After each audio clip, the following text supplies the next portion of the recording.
morning, guys. It is 7 o'clock in the morning and it is freezing cold, and I mean like freezing.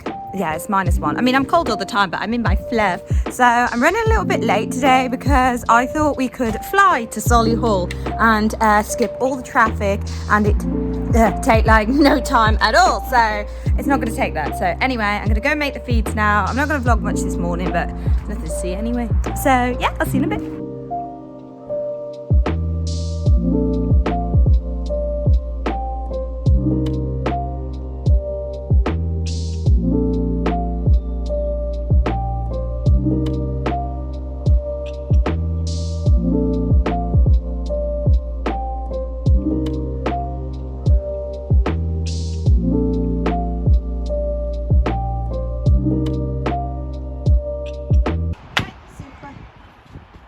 Come on, just slip on your bum coming down and then... No! That'll make for a good video though. You've got to have some interest. I normally fall it's a bit over boring just putting a horse on a box, but you slipping on your bum would be absolutely fantastic.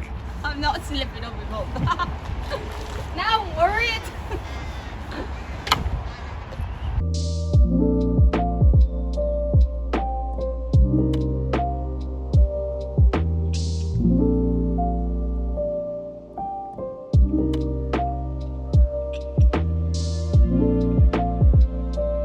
We've arrived at Solihull and it's gone back to winter.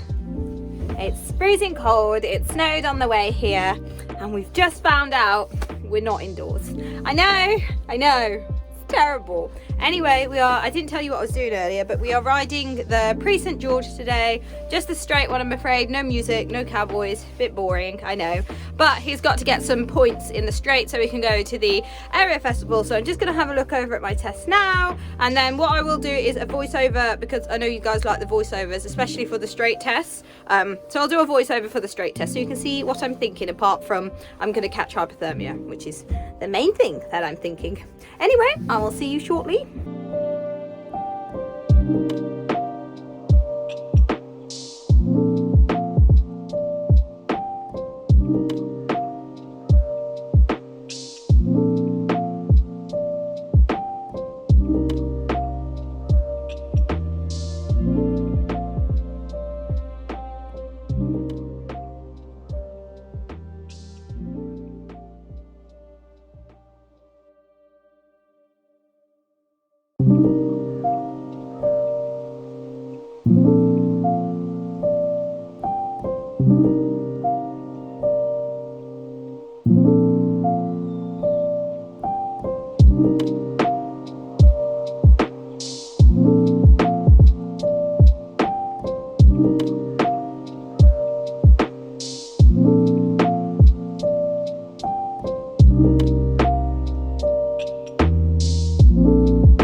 Okay, so here I am warming up around the edge of the arena. Well, I say warming up, it's not warming up. So I always like to enter him on the left rein because he's much straighter. So I'm not too sure if you can see it, but I actually went like down to the bottom of the arena, back up again, down again, back up again, because I don't like to go all the way around the arena just in case I end up like running out of time. So I like to stay on the left rein. So he enters nice and straight. He kind of fell into his halt a little bit, but he was square-ish, so I'm happy with that.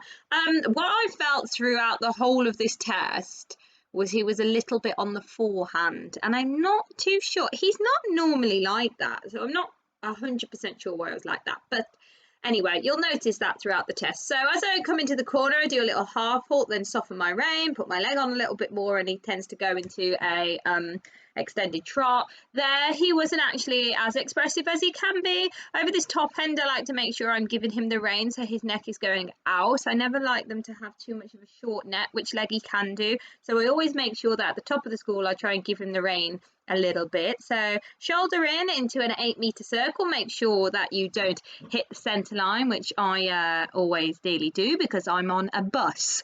Anyway, so manage to not hit the center line. The circle actually sets you up nicely for the left half pass. So I'm making sure that I keep enough bend, and I'm also trying to make sure I ride an accurate line. As I come around the corner, make sure I do a little half halt because I know I'm coming into an extended trot, and off we go. Much better this time. You can see he's got more clearance, more elevation. He's taking me forward more, and he's covering the ground a lot more. He came back really nicely there, and actually the judge noticed that and gave him a 7.5, I think I got, and she said that he came back from it really nicely. So inside leg, outside rein, inside leg, outside rein, those are the aids for shoulder in. So making sure that my inside leg is traveling through to the outside rein. Looking around the circle, making sure I don't hit the center line again. I'm like, Zara, do not hit center line. That looks a little bit overly to me, but I didn't get a bad mark for it. Again, sets up nicely into the half pass ride. What I'm trying to do is make sure that he doesn't tilt his head too much, which he can do in the right half pass. So I've got to make sure that I keep my right leg on. I'm sorry I sound like I'm talking really fast, but this is literally how fast the test is going. And I swear to God, this is what I'm doing. So glorious break, which is the walk, and I know it's not a break, we're still in a test, but I'm so glad just to not be doing sit and trot anymore. So we're coming into our first pirouette. I just tap him on the side. I tap him over. I always do like a tapping motion so he knows that that's a different aid to like the canter aid, because when you think about it, the outside leg coming back normally is a canter aid, rather this one is for a pirouette. So I'm going a little bit of inside bend, tapping him over. He got 2 good marks of those pirouettes, so I was happy with. Second one, I just lost him through the shoulders. Now we are coming into the extended walk. So as soon as I hit the track, he has to go straight into an extended walk. And he has to go M to R, then across the short diagonal, and then across the top, all in extended walk. And now what you don't have is a medium walk before the canter transition.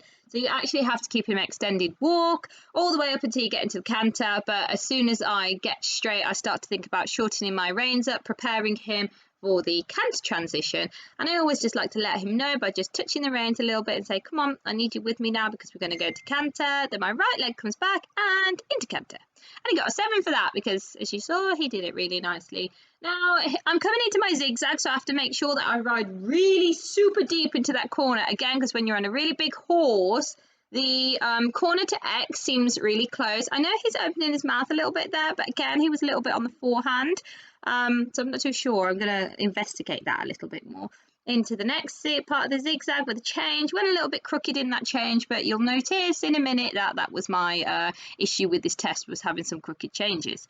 So the pirouettes, I've got to make sure I collect him before I get there. Look around my pirouette, keep my right leg back to take him over. He did that so nicely. He got a really good score for that. I'm so proud of him. And actually he does the counter canter and the change nice and bang on C. I was really happy with that because I've been struggling with those pirouettes. Now this pirouette, you'll notice I do get my collection, but he spins a bit. See how quickly he goes round? So he never got a terrible mark for it, but I did lose a mark. He only got a 6, and that is because he lost his balance and he ended up spinning round. Okay, so into my line of 4s, he just went so crooked, and you can see he's doing the changes, but like, I don't know whether it was me just overriding in the ring, but like I was like wobbling all over the place, and his head was going, and his head was like going lower and lower and lower, and I was like, please don't put your head down there. So then I was like, right, I'm going to ride these 3s better now. I'm going to try and lift my hand a little bit, see if I can keep you more through. And actually, he rode them straighter, but I did do a 2 in the middle, if you were counting along, guys. There was a 2 on the second one. So anyway, but they were a little bit straighter than the other ones. But I did them a lot straighter in the warm-up, so it's probably me just overriding him. Zoom, zoom, zoom. It's my favourite part of the test. I love to just let him gallop across that side because he comes back really nicely and he does the change really nicely at the top. And again, he got 7 for that one, so that was super. Coming around the corner into my last centre line. I don't like taking him down the centre line on the right because he does go crooked. So I have to make sure that I keep my right leg back. That was a terrible, terrible transition. So on the forehand, I didn't collect him enough, and then he like crashed into it. But I'm still happy with him because he stood square. So yeah, there you go. Back in the fluff. You right, Pat? I'm cold. He's cold. I said to Pat that the filming was good, and he said, well, it was worth it because he nearly died filming because, you know, hypothermia.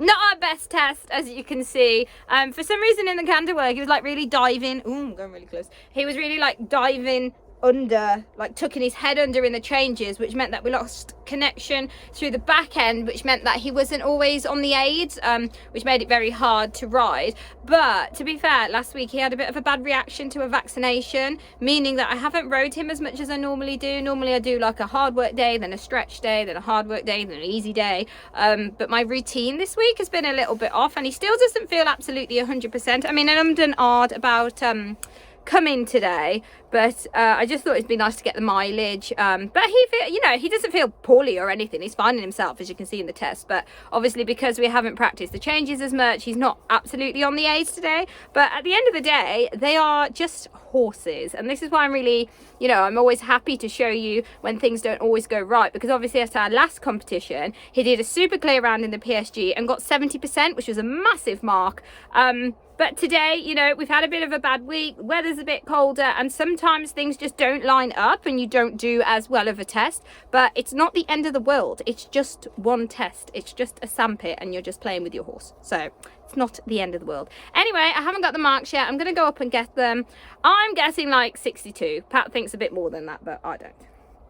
I'm going to say a 62, but we'll go and have a look at them. Like I say, I'm not, it's just good to get out and practice at the level. So I have got a competition next week, which I think I'll be a little bit more prepared for. I know we can go clear in the PSG, but like I say, everything's got to align. So I'll just go and check my marks and then I'll get back to you.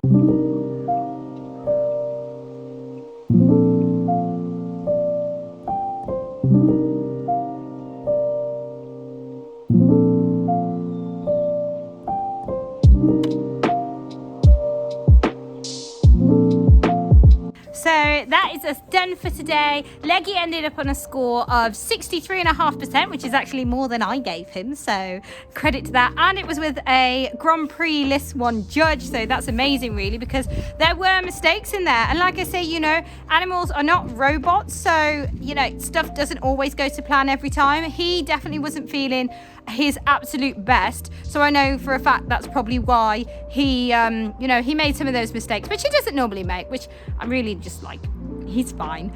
We are going to another show next week to finish off our qualification. He has got his points towards his area festival, which is amazing. So I've just got to do one more straight PSG, and then we've got to finish off the music qualifications. But he's just doing so well. I'm so proud of him, because he just tries his best for me, even when he isn't feeling 100%. And that's why I just think he's like the best horse ever. So anyway, I'm going to end the vlog here because I am catching hypothermia. So yeah, I hope you've enjoyed the video. As always, why not give it a like and subscribe and share it? Yeah, and I'll see you next time.